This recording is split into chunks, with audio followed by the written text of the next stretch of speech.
Okay. Hey, this is Christine Pereira, and we are finally here with the Soulful Sellers Series, and I'm here with Dr. Adrian McIntyre. And thank you for joining. Hey, it's really my pleasure. Awesome. So Adrian and I met last week at this marketing conference, and it was so funny. We were talking. I think we were both having different conversations. Yes. And then I heard what you did, and you teach about the power of storytelling. Well, it's funny. This is such a great example for why stories are so powerful. So you and I were sitting at like a 10-top table with a bunch of people, and we were talking to the people next to us. And then when you heard something from across the table, it was just like, meow, and we started talking across the table, and then everybody started listening to us. And it's just, truthfully, it's not because anything that we said was that interesting. It's just, this is the way the human brain works. We are literally hardwired for stories. And, you know, I have little kids. My oldest just turned 4 this last weekend. And his younger brother is 19 months old. And whenever I get out a book and sit down, and, you know, it's funny, if I want to read them a story and they aren't sitting down to hear it, they're just running around being crazy. All I have to do is actually start reading it out loud. And within 30 seconds, they're sitting there and they're wrapped and they want to know what happens next. Because the way that our brains and language work with, it's just so compelling. We can't tear ourselves away. It doesn't matter if you're 6 or if you're 60. So storytelling is really useful when you're trying to connect with people and build a relationship. So I think that's what we're going to talk about. That's so great. I know. Yes, absolutely. And I love that story about kids. I find that that is so true. My kids have gotten so used to eating and like us reading while they're eating that we went to an event, or no, he had a preschool event, and he was like, we had a little preschool dinner, and he was so confused because there was no story around it. I'm like, okay, we have to maybe tone it down. But so let's talk a little bit about your background, because you have such an interesting background, and you have a PhD in anthropology. Is that right? That is. So let's talk a little bit about your background and how you got to where you are, because it sounds fascinating. Well, thank you. I mean, you know, here's what I truly believe. Everybody's background is more interesting than they think.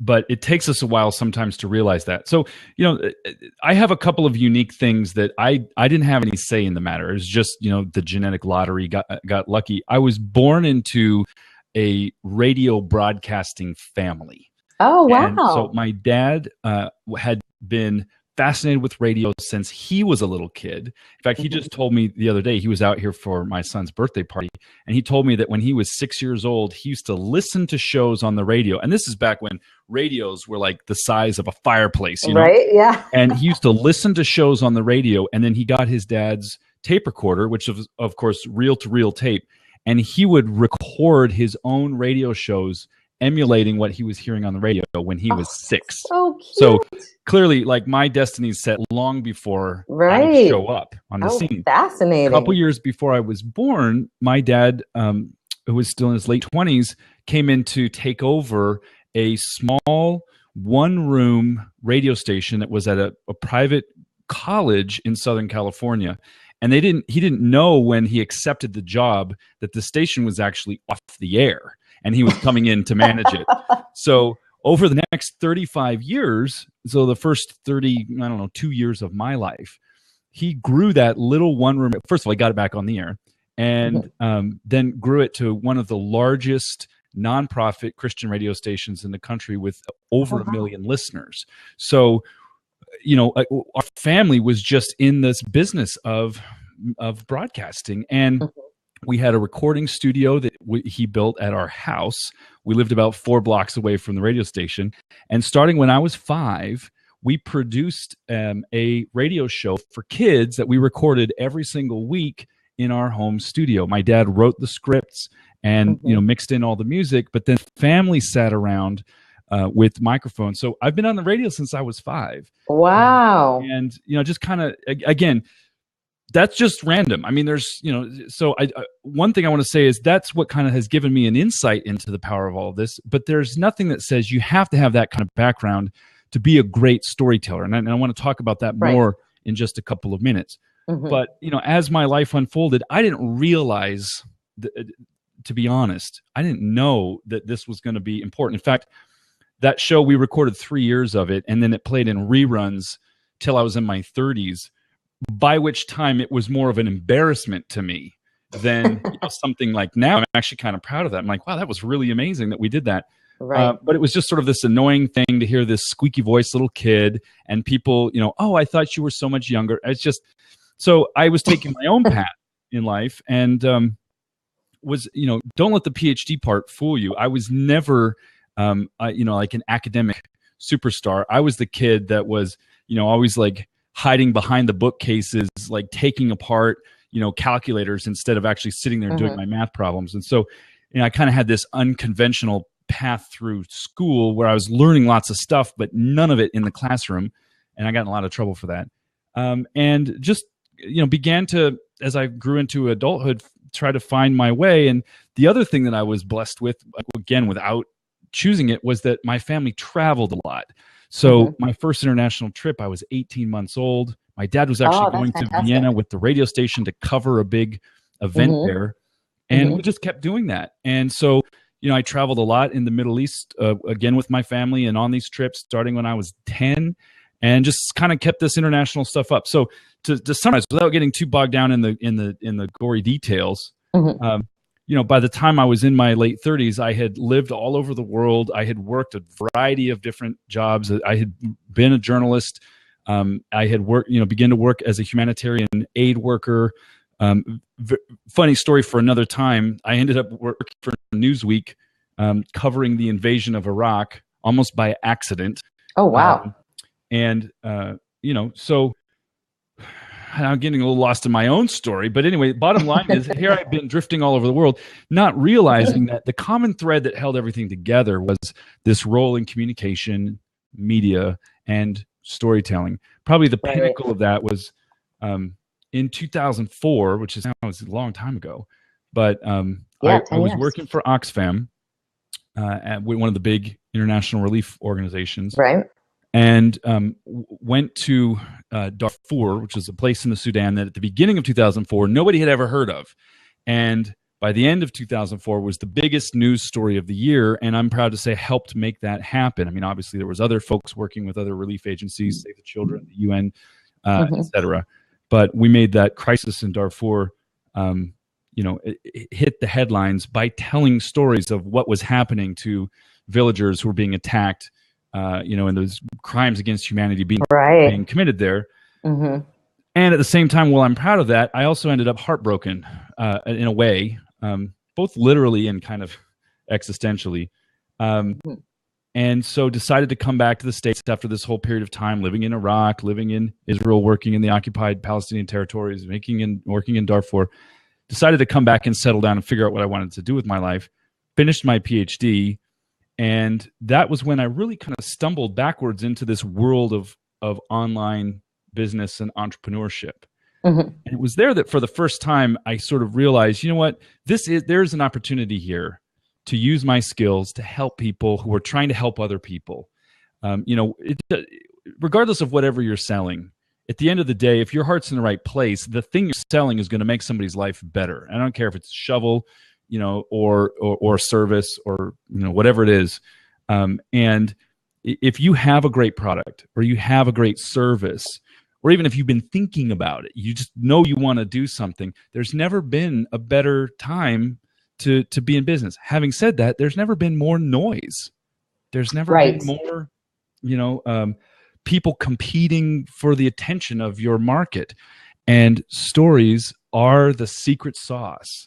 I was just realizing this morning as I was kind of thinking about what I wanted to say here that, whenever we look at somebody who's done an amazing product launch, for example, they've sold a course, they've made $1 gazillion or whatever they've done. We're envious of that. We think, oh man, I wish I could do that.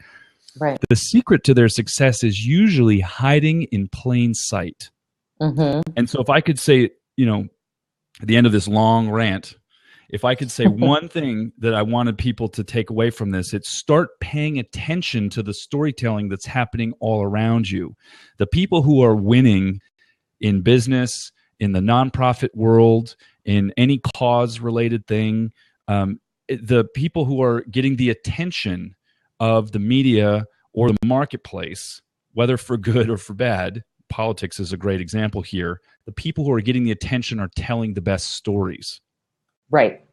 The Yeah. ones that, And yeah. the ones that connect with people and move them to action. Yeah. Go ahead. I think that's so true. And I was going to say, and stories are the one thing that are completely, your story, like each person's personal story is the one thing that's completely unique to them. And like you were saying, there's so much noise out there. Yeah. And there's so many people who are doing, similar things out on the marketplace, especially selling online and entrepreneurs. And a lot of people have asked me, like, how do I feel confident or how do I sell when I'm doing the same thing as someone else? Or maybe I don't even have the degree that someone else has. I don't have the experience, but it always comes back to you are unique because you have your own unique story.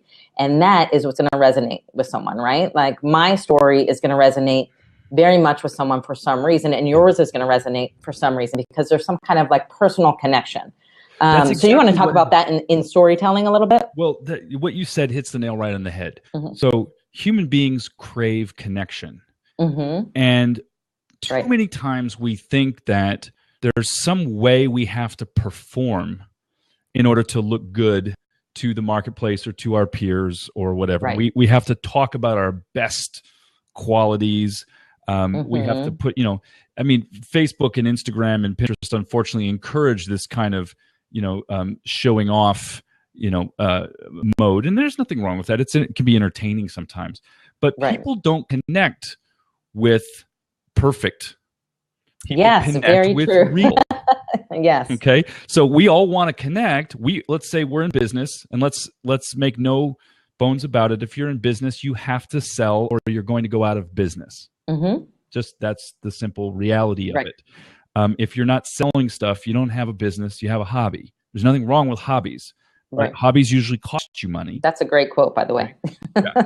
And so if you're spending too much money on stuff and you're enjoying what you're doing, that's great. We just call that a hobby. Like my Aunt Jeannie, who's one of the closest family members to me, is a master quilter, and she has rooms in her house with floor to ceiling like archives of fabric and things. Mm-hmm. But that's a hobby, and she exhibits those things. She puts them in contests, but she doesn't sell them. She gives them away, or whatever.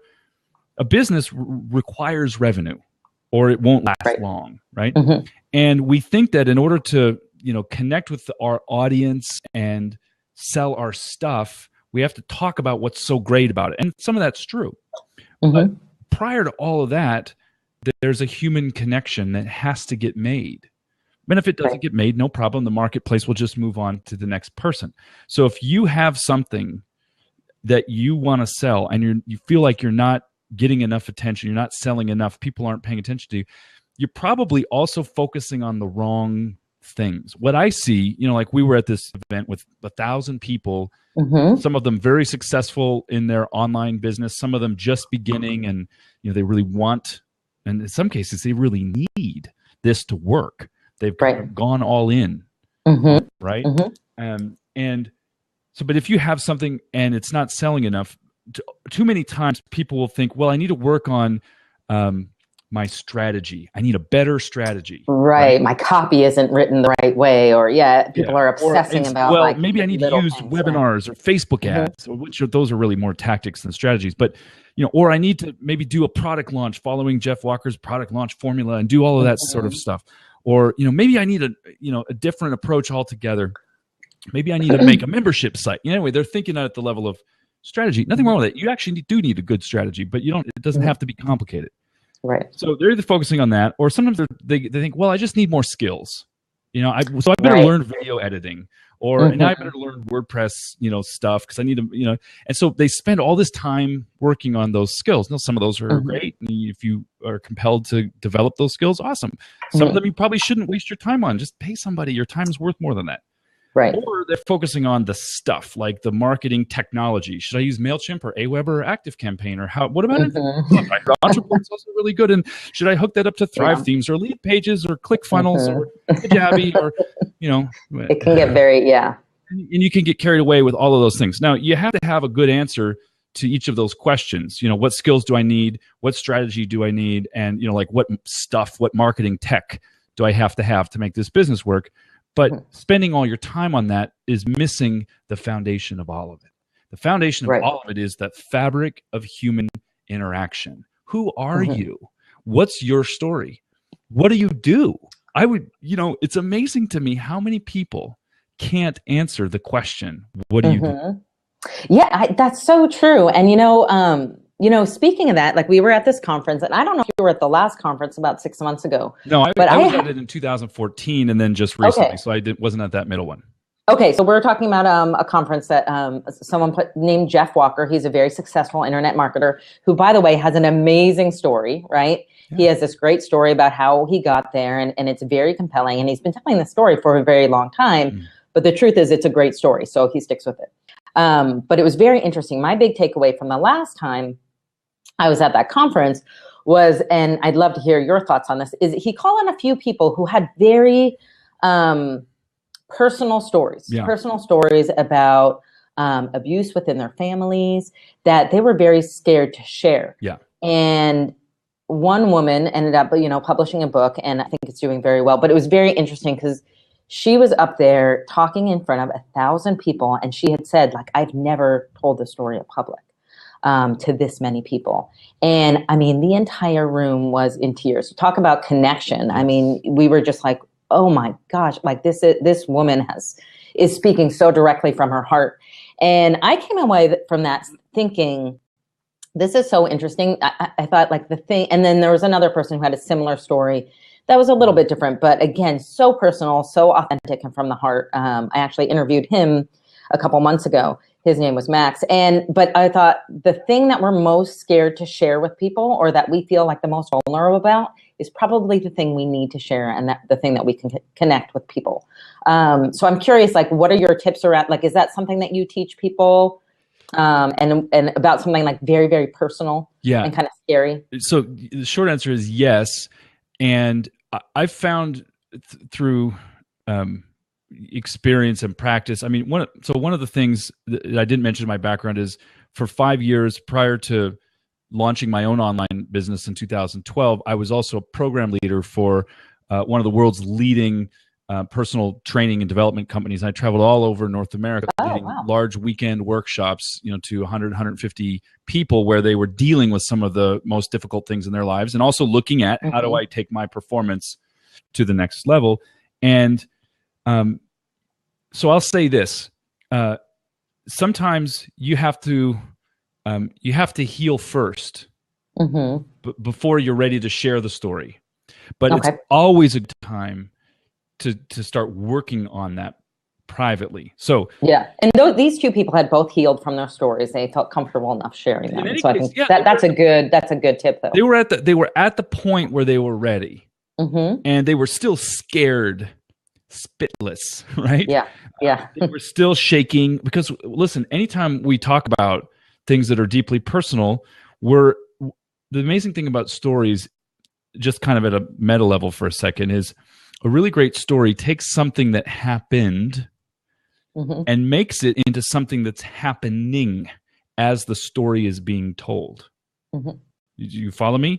So something happened in the past, and when you share the story about it, if it's a good story, well told, it's happening now in the experience of the listener, but also the teller. Okay. So as you're sharing a story, you are connected to the emotions, to in some cases the pain.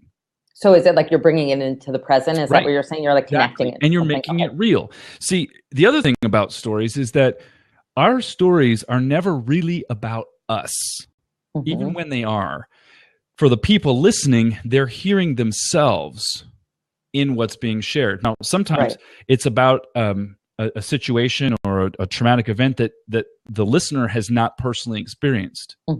But the amazing thing about human beings is we've all experienced something. We've all been hurt. We've all been embarrassed. We've all been really stressed. We've all been down. So we can relate to those moments, right? And so when somebody's sharing something, and it doesn't have to be a tearjerker. I mean, it certainly can. But, it just has to be real, because when it's real, it's relatable. We can hear ourselves in it. For many years when I was leading these workshops, I used to share a story about something that happened to me in the 4th grade, when I had started, first of all, to notice girls and think they were interesting instead of icky, right? And there was this day, particular day that I remember, the door opened in the classroom and this strange girl walked in, and it was, partway through the year, and she was transferring into our class, but just like the light shining behind her as the door opened. And she had transferred in from a school in Hawaii to where I was in Southern California. And she really looked like this little Hawaiian goddess, like was wearing this floral dress and had a red flower behind her ear. And it was the first time I think I ever was smitten, like right in a moment. And I had heard, that kids were doing this thing called going out. I didn't know what that was, but all the cool kids were doing it. And so as we passed notes around, as you do in fourth grade, I was asking my friends, who is that? Do you think she likes me? Like, she doesn't know you, like, whatever. But finally, over a period of time, I worked up the courage, and we were all out on this school field trip, and we were playing mini golf. And I went up to her and I said, hey, so it's been really fun hanging out with you. Do you want to go out with me? Now, remember, I don't know what that means. Right? And she smiled the sweetest smile. My heart melted, and she looked at me and she said, yes. I was like, awesome. Aww. Okay, great. Now what? She said, well, now what does that mean? We the bus boarded and we went back, and I was so excited. I'm like, I've got a girlfriend. And went home the next day, as we were getting ready for school, I told my mom, like, I need 2 apples in my lunch today, so one for me, one for my girlfriend. And she was like, all right, great. Cute. Well, so I walked up to school the next morning, right before class, I got dropped off, and there she was standing outside the door. And I thought, she's waiting for me. This is awesome. And she had a little group of girlfriends with her, and they were standing in a circle. So as I walked up, the circle kind of opened, and there she was standing in the middle, but she didn't have an excited, happy look on her face. She looked very stern and very serious. And as I walked up, she looked me right in the eyes and said, Adrian, I've given this a lot of thought, and we are not going to go out. And I was crushed right there in the moment. Like, the whole world just seemed like it was over for me. Right. And I made a decision right there in that moment. Girls are tricky and they can't be trusted. And we all do this when, in situations we make decisions, and then they start to affect how we live our life. So, it's a silly little story. And, there's more to it. Ironically, we're still Facebook friends, but today in 2016. But, that may not have happened exactly that way to you or to anybody else, who's watching this, but something happened. And you were, there's something with boys and girls, or girls and girls, or boys and boys, and whatever, some playground incident, something where there was humiliation, where there was embarrassment, and you can relate to it. Now, I'm not sharing that story because I'm trying to sell something about elementary school education. Right. But, you get the idea. Yeah. Yeah. And that's a great story. And I like how you really set it up, and I'd love to ask you a couple tips because what I noticed about that story, I mean, obviously we could relate to it, but I like how you also, you gave a great visual in the beginning about what she looked like, and I can really imagine it. So can you give people like 3 tips for like creating a great story? So the first thing starts with, you have to, and I won't dwell on this because this is something that I do cover in some of the in-depth training we do. It actually takes a little bit of time, but I'll tell you what it is. And that is, you have to do a kind of inventory of your own life. And I've developed a process to help with that. So you really just kind of map it out, because I think one of the things people start with is, well, I don't even remember stuff that happened. Except for right. A lot of people say that. My husband always says that. He's like, I can't remember anything from when I was younger. And I was like, well, I mean, I don't remember. I just remember little, bits. But exactly. And that's completely fine. And then the other thing is that part of the reason why we can't remember is too often there's a few things we can't forget. Okay. So something upsetting, something traumatic, something that painful or hurtful or a period of time. So most people start this story work process relating to their past like a source of pain or shame or embarrassment or boredom, like, well, my childhood was lame. I don't, nothing happened, whatever it is. And so part of the process has to be at first that you actually do some reflection and assessment and discover there's actually treasure hidden in your own story. Some of it's going to relate to your business or to the services you provide, freelancers. Some of it's not. And that's okay, but you got to do this work first. You got to start working on the storyteller before you start to get to the story. So that's there's a whole thing about it. That's why I teach and coach and train. There's a whole process there, but that's the basic idea. Do an inventory of your life and identify some of these things and start to look for patterns. But when it comes to stories themselves, I like to say that it's a little bit like cooking. Okay. So if I were going to give you a storyteller's cookbook, it would first of all have sections like types of recipes, types of stories, categories, like appetizers and fish and, right? Whatever. Green smoothies, right? Depends on what kind of book it is. And then within each of those sections, you'd find, a set of ingredients that show up all the time in the best recipes. And then you'll find the recipe itself, how you put those ingredients together. So the basic recipes for any good story are pretty straightforward. Every story has a when and a where. Okay, that's the scene or the setting, and it's you want that to be concrete. And how you make it concrete is you make it specific. So I didn't tell you, the year and the day. It was a Tuesday, but I was in the 4th grade. Okay, right. So that's specific. And because you've been in the 4th grade, presumably, you kind of immediately know the setting. I didn't even have to tell you that the desks were lined up in a particular way, and at the back of the room there was this bulletin board with stuff, because you already know that.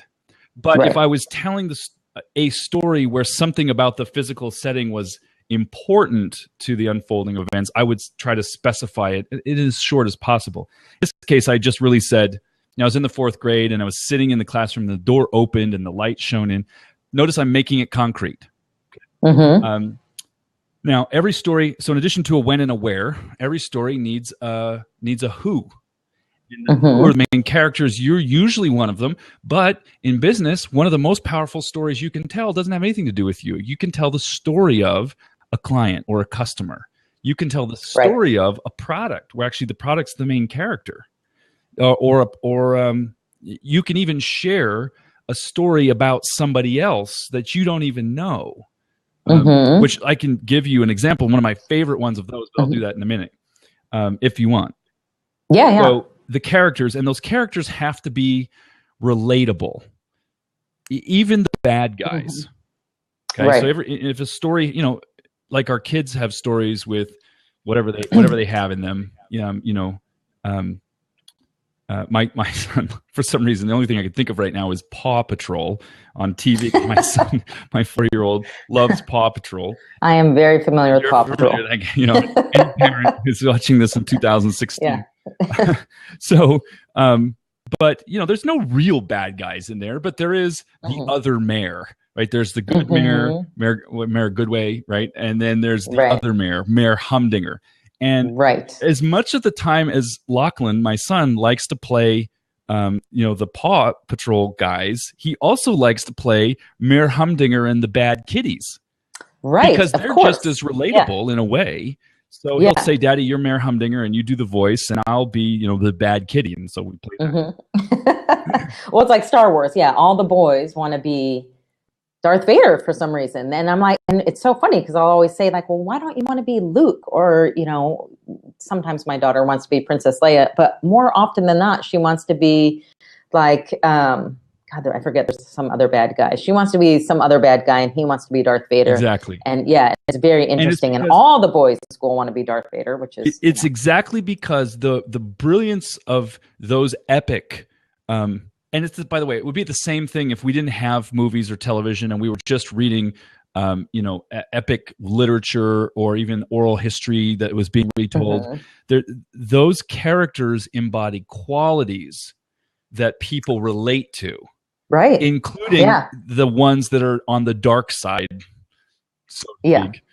Well, it goes back to you saying like, like people, portraying themselves as perfect. No one relates to that perfectness. People, I think, relate to imperfection. So that makes sense. So in our core ingredients, we've got the what and the, the when and the where, or the scene. We've got the who, which is the characters. And then we've got what happened.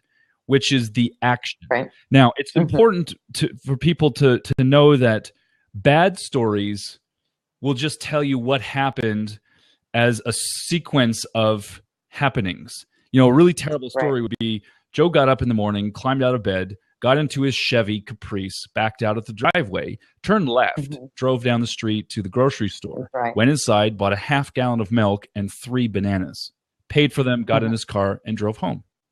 The end.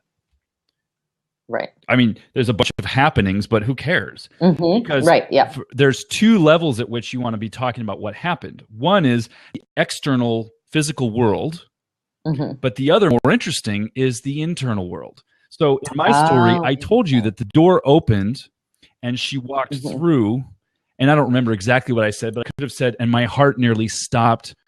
I had a hard time breathing because she was it was the first time I experienced being smitten. So I'm talking about the internal world. So what happens outside in the physical world and inside in the internal world. So, you know, remembering that is really important. And then the energy, the aliveness, the vitality, the juice of a story comes from the emotion as it unfolds. The emotion is that internal struggle, you know, that moment when, you know, I it's hard to do when the frame is so close here, but, you know, if I'm telling the story on stage, you know, I might be acting out a little bit. There's a little physicalness to this, as I was holding my little backpack on my shoulder, right? And then I saw her and I was so excited, but then the circle opened, and when she said that, and I was crushed, and I just kind of slump a little bit. Right. So sharing the emotion. And then there's an ingredient in all great stories that is so important, and it goes back to something you were talking about earlier. This is a story works if this ingredient is there, and it flops if this ingredient isn't there. And this ingredient is simply the truth. The truth. And there's a couple of ways that you can think about that. One is like, well, is it a true story? Did that really happen? Right. And of course, we want to tell true stories, but that isn't what I mean. What I mean is a story works when there's a moment where the truth is told. And in fact, a simple shorthand, if you're the storyteller, simple way to remember this is to actually remember to say at some point, and the truth is, whatever comes after, and the truth is going to be revealing something true. Right.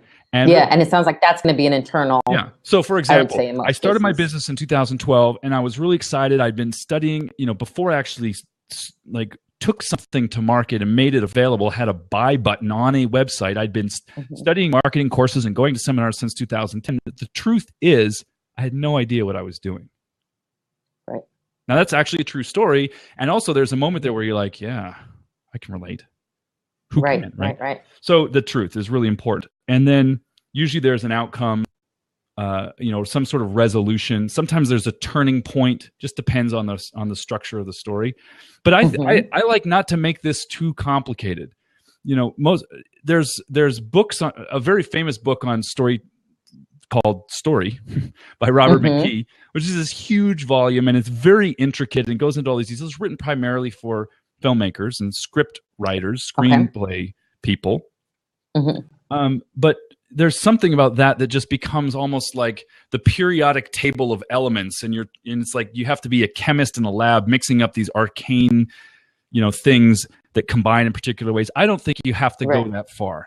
I think most people can start with some situation, and sometimes it's easier to start with the situation, like an event. Well, there's that thing that happened. How could I build a story around that? Sometimes it's easier to start there, and other times it's easier to start with the outcome. And maybe the outcome was some insight that you had, or some decision you made that changed the course of your life, or you know, something that you know, something else. Start from there and then realize, well, what led to that? And then come backward, and you'll find the story. Right. Sometimes it helps to have a coach, but you know, there's nothing. One thing before you say what you were going to say is I really like to emphasize this to people. It's really important to understand. By virtue of being human, everyone has native fluency in the language of story. And some people have practiced it more than others. Okay. But there's nothing about this that's not like, well, I'm not a story person. It's just not right. You have a If brain. you're a human, You have a brain. person. if you are a human and you have, relatively, I resist the word normal, but you have what you might say, within normal functioning, right? Cognitive abilities, you are wired for story like everybody else. And actually, without getting bogged down, and I'm probably going to get flamed for this, no matter how far down the spectrum you go in either direction of high or low functioning, the story part is probably going to stick all the way through, because fundamentally stories are about emotion, and everybody has those. So yeah. So I was going to ask, and I don't know if it's because I'm paying attention more, but I feel like the hero's journey is something that everyone is talking about recently. Right. I've seen a lot of people in the hero's journey, if you're not familiar, is kind of, it's like the classic Star Wars story, right? Like there's a guy, a regular person, he overcomes, a great challenge, and then, and you really relate to him, and then at the end he wins. And there's a lot more complexity, obviously, in there. Sure. Like, do you think that's overly complicated, or is that something that you follow as well, and then maybe you modify it? So the hero's journey started out as a framework developed by Joseph Campbell, who was, a brilliant student of comparative mythology, and widely read. Hard to pin him down into a category. He was a scholar, but he was also a practitioner studying world religions, world mythologies, sacred texts, storytelling and he identified this template, if you will, called the hero's journey, and it has these stages on it. I think that can be really really powerful. However, I also think you have to be a little careful with it, because it was designed for epic stories. And sometimes you need to tell stories with a small s, not a capital S. Story. Right. Not every story is a life-changing story. Not every story has follows the pattern of the life of the Buddha, right? Right. Where and I don't even remember all. I think there's 8. I don't remember phases in the hero's journey. Just Wikipedia hero's journey. You'll find the whole thing. So what I find is there's a few very simple plots that you can use to craft compelling stories. Sometimes, though, you don't even need one of these. You're just going to tell an anecdote that leads to you sharing an insight or a decision, a realization, something that you had. But so the simple plot structures that I like to teach are, the first one you might just call good versus evil. And that could be so many different ways. It could be an individual versus an individual. It could be an individual versus society, somebody versus themselves, overcoming something. Twister, that film from a long time ago about the people chasing tornadoes, the tornado scientists. It's like you versus nature. Right.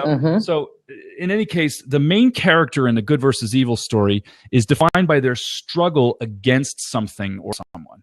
Okay, so struggle against something or someone. Another story framework that I really like is you might call the epic journey, which is kind of like the hero's journey.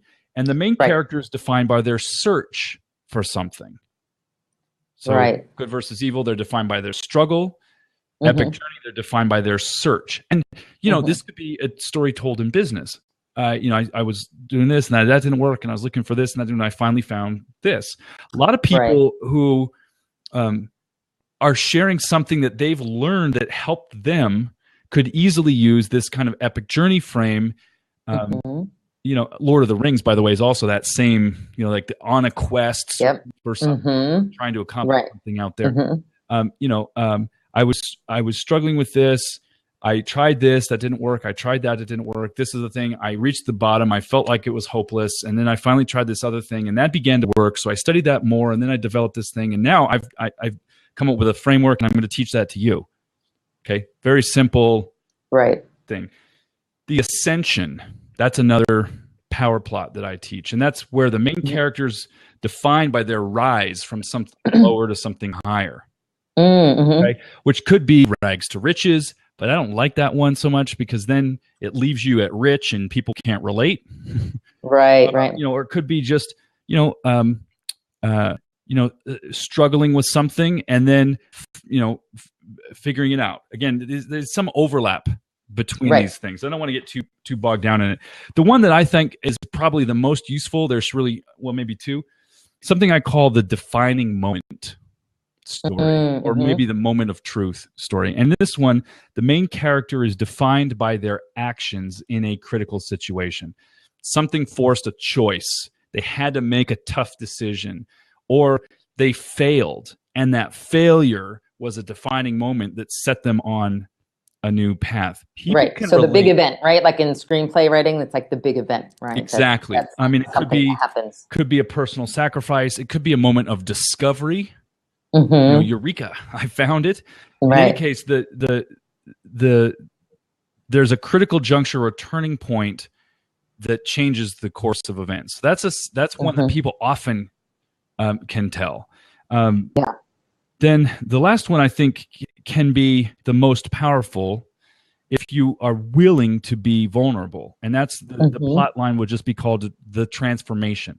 Basically, in this story, the main character is defined by a change in who or what they are. So, give you an example. One way I could have told this, and I didn't, but I could tell truthfully the story of my work over the past 15 years as a transition from selfish and self-absorbed to service-minded.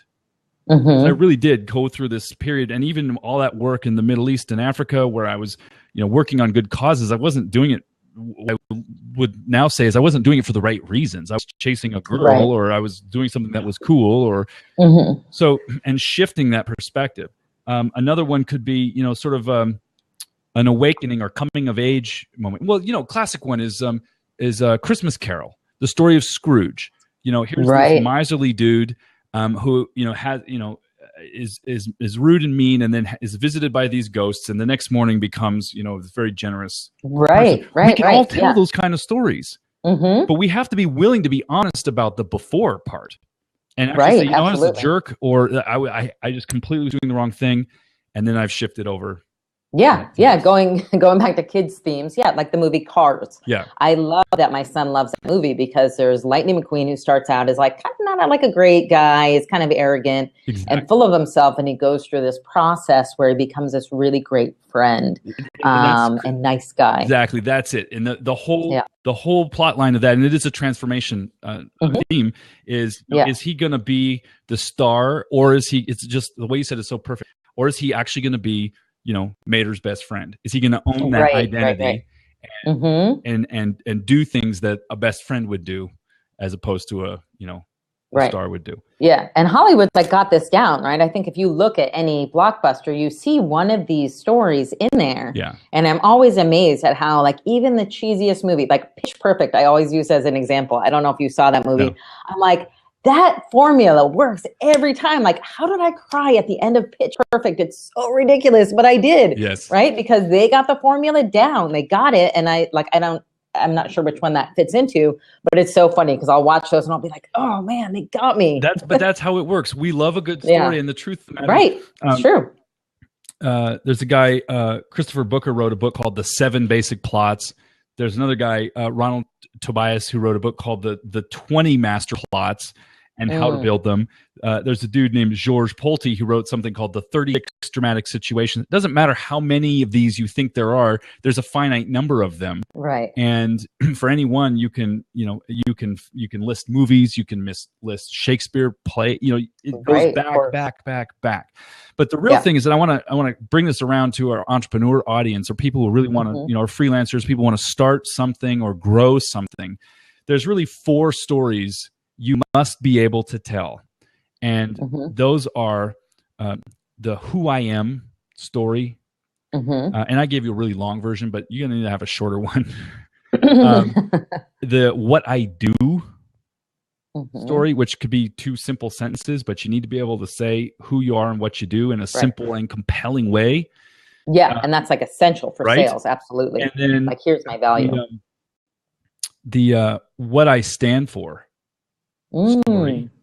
And then the last one I like to call what I saw story. And that's really a catch-all category for anything that you observed or that happened to you that you then learn from. And you can have a lot of those. You'll probably have only 1 or 2 versions of the who I am and what I do. But then what I saw would be a great, so let me tell you, I was and then you just start relating a short story, small s story, about something that happened to you or something you observed, the insight or the realization that changed your perspective, and what happened after, what happened next. So you want to have a library of these, available, and you can weave them into your marketing. In my course, I actually talk about that. So with all this background, great. Well, how do you storytell on your about page? How do you storytell in your LinkedIn profile? And let's go further. How do you do visual storytelling on Pinterest or Instagram and connect it to your business? So there's a lot of stuff to talk about here, but we're running up on the end of our we're running out of time. This has been so great. I get carried away. It's entirely my fault. No, it's such a rich topic, and I think it's so relevant to like everyone in every part of their lives, and for business owners and entrepreneurs. And I think it's so relevant in sales. But tell us more about where we can find out more about you and your upcoming classes, and we can type in some of the links as well. Okay, cool. So the basic hub for all of this is the website storyprofit.com. Now, right now, that site's being made over. So right now, there's just simply a way to get a free storytelling e-course, which everybody can have access to, and it'll take you through. Oh, great. And it's free. Okay. Some of the basics. And then there's 2 offerings we have for people who want to go deeper. Well, really 3.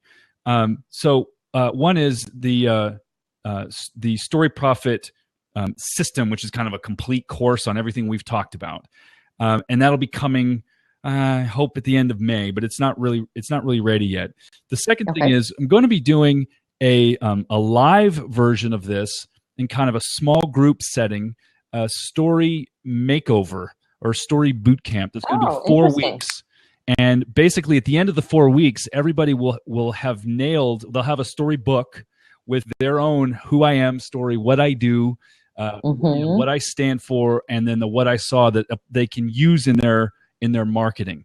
So it's a specific. We're going to start with the story work I described at the beginning, where they're going to work on their own personal story and go through that process and use the mapping techniques that I've developed.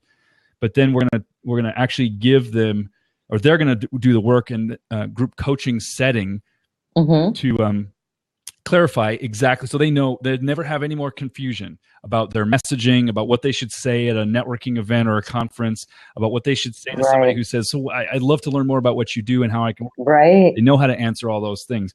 And I don't have a specific date for that yet, but it's going to be starting over. It's going to be running over the summer. So the best way to get any of this is simply to go to storyprofit.com. Get on the mailing list there, or once the new site is unveiled, there'll be descriptions of everything and ways to connect about that. Okay, fantastic. So people can go and find your free class there now, which is fantastic. And then do you also have a Facebook page, or do you post stuff on Facebook at all? I'm on Facebook, Dr. Adrian McIntyre. The other thing I do, just kind of constant in the background, is I do work one-on-one with people who really just want to do this in a private setting, get my full attention. And that's really something we talk about in person. So if you're interested in that, just reach out to me, and we'll have a no-cost consultation. You'll tell me a little bit about you, about your business. We'll see if that's a good fit or not, and I'll go over the details with that. But that's available as well for people who really want to just invest some time in getting this handled. And for people who might have something they're not sure they know how to deal with, a difficult situation, they think it would be important to tell that story, but they don't know where to begin. That's the appropriate setting to do that in, is in a one-on-one coaching, which we usually do over the course of a month. So it's not a long, drawn-out thing. Right. Okay, great. Well, thank you. I know you have to go. I really appreciate your time. This You're welcome. It was fun. Thanks. Yeah, and you guys can find more information about what I'm doing at Soulful Selling Bootcamp. I'm going to type that in. And we do have an upcoming class coming up, and I'm going to absolutely talk about some of this information. So this is great, because I think for anyone who's selling themselves or being an entrepreneur, like having that clear, concise story is so important. So thank you, Dr. Adrian McIntyre. My pleasure. For joining us, and we'll have the recording for everyone too. Great. All right. Okay. Take care. See you around. Have a great day. You betcha. Bye. Bye.